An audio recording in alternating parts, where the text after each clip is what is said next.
Hey Josh, it's Tuesday, and pardon my voice, I'm starting to get a bit of a sore throat again. So, first off, to answer your question from your last video, I don't know that I haven't really had an experience where I won and lost at the same time. Like, as far as I can remember, I can't really think of anything. So I don't know. But, anyway, so I had originally planned on doing something different with this video, but, ended up that didn't work. So I'll just tell you about what I was going to be doing and tell you about, the whole thing. So, this weekend on Saturday, I know it's another weekend video, you're probably over these, you're probably done with these by now, but I think that you may actually be interested in this one. So, as I'm sure you remember from last year, when that book that we shall not speak of, the 8th Harry Potter book was released, 8th book, my town, we had a festival. Ooh, I don't know what happened with my voice there. Anyway, but we had a little festival sort of thing called that they titled Potterfest. It was held by Off the Wagon. They were the ones that at least came up with the idea. I'm sure Main Street, that whole thing ended up taking it over, but they hosted a festival dedicated to Harry Potter last year when the book was released, because it was on the 30th last year, which would have been a Saturday, and the book was released on the at midnight on the 31st, since that's J.K. Rowling and Harry's birthday. Funny how that works. Anyway, but it was so successful last year that they decided to do it again this year, and it was much more organized, because they were actually planning for people. Last year they were only planning for 1,000 people to show up. Almost 10,000 people showed up. So, yeah. Last year it was very difficult to get anywhere because they didn't shut down any roads or anything to actually host it. It was literally just Acorn Alley was all that there was for it.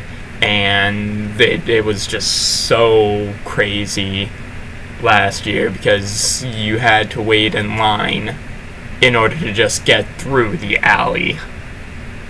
Which is just, I've never seen.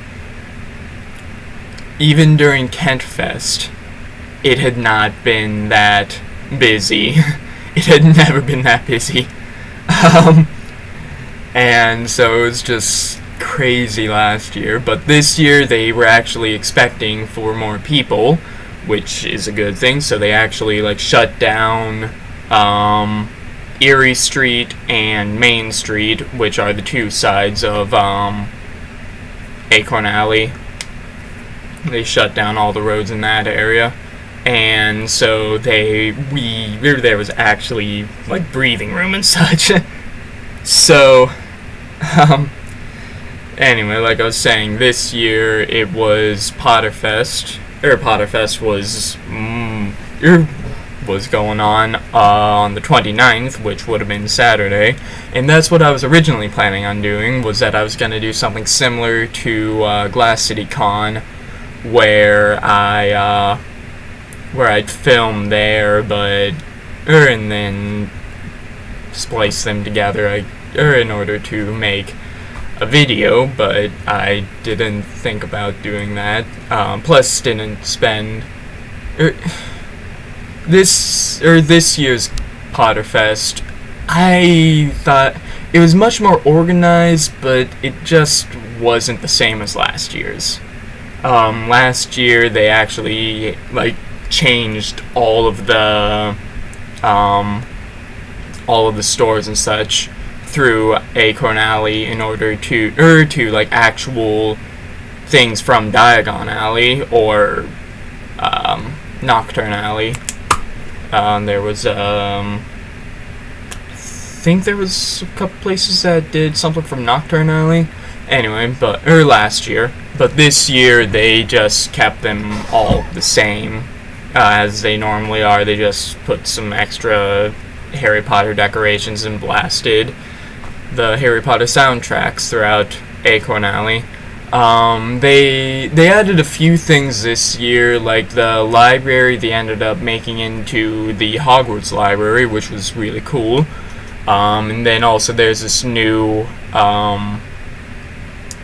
park just on the other side of Acorn Alley 2, or Acorn Plaza, I think is what it's called now.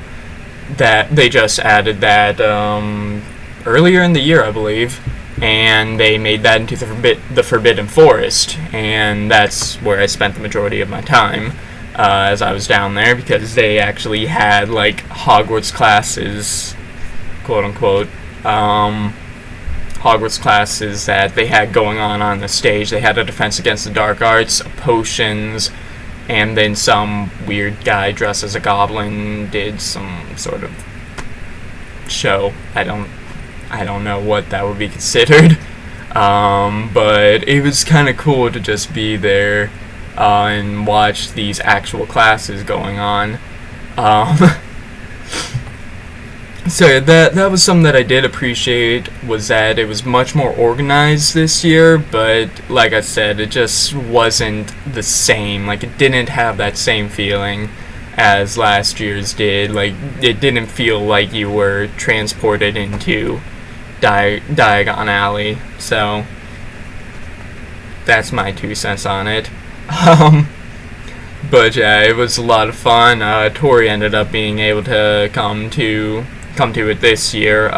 She wasn't able to go last year because she had to work, which was kind of unfortunate, but she would never have been able to stand being there last year because there was just too many people. She doesn't do well with people.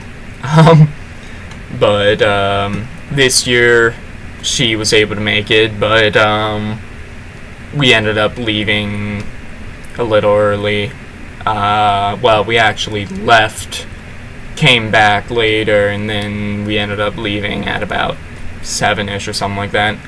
But it was just, honestly, it was a lot of fun. I dressed as my Ravenclaw student. I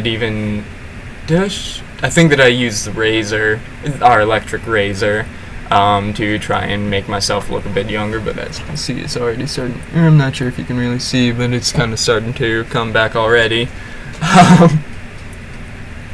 That's what happens when you shave. Anyway, but yeah, so I dressed as my Ravenclaw student. I didn't bring the cloak this year. I did have a cloak last year. I'm sure I have a picture of it somewhere that I can probably send to you at some point if you're interested.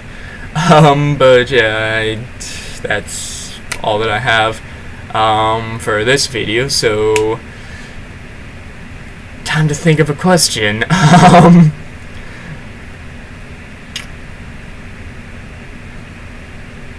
I can't really think of a good question, but oh, here's another. Did you guys have any sort of Harry Potter themed thing in Massachusetts last year when the book was released? Because I'm pretty sure that there were a few places that did something like that, because Harry Potter is a popular thing with our generation. So that's about all that I have. That's all that I got for this video. So Josh, I will see you on Thursday. Later, bro.